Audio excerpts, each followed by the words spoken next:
క్రీస్తునాథుని యందు మిక్కిలి ప్రియమైన సహోదరి సహోదరులారా, జీవస్వరం అనుదిన దైవవాక్య సందేశంలోనికి మీకందరికీ స్వాగతం. నేటి సువార్తలో పిశాచుగ్రస్తులకు స్వస్థత ఇవ్వడంలో విఫలమవుతున్న యేసయ్య శిష్యులను మనము చూస్తున్నాం.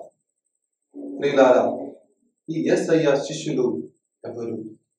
అపోస్తల కార్యములు 3వ అధ్యాయము 6వ వాక్యములో, నా దగ్గర వెండి బంగారం ఏమీ లేదు, నాకు ఉన్న దానిని నీకు ఇచ్చెదను, నజరేయుడగు యేసుక్రీస్తు పేరిట నీవు నడువుము అని పలికి కుడి చేతిని పట్టుకొని ఆ యొక్క వానికి స్వస్థతనిచ్చినటువంటి వ్యక్తి పేతురు గారు.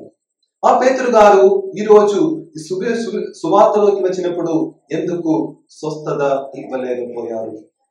ఒకటే ఒక కారణం, ఆయన యొక్క అవిశ్వాసము. విశ్వాసములో ఆయన ఇంకా ప్రయాణించడానికి ఉండే. తర్వాత అపోస్తల కార్యములు 3వ అధ్యాయం 16వ వాక్యములను చూస్తున్నాము.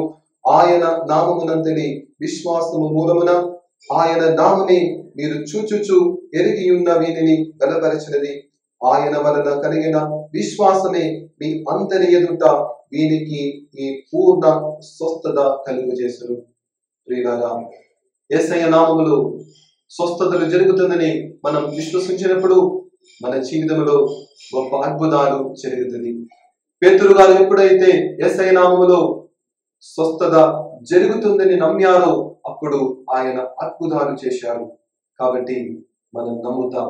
యేసయ్య నామములో గొప్ప శక్తి ఉన్నదని నమ్ముతూ మన జీవితంలో అద్భుతాలు జరుగుటకు మనం ప్రతిద్దాం. దేవుడు మనలందరినీ నిండుగా దీవించును గాక.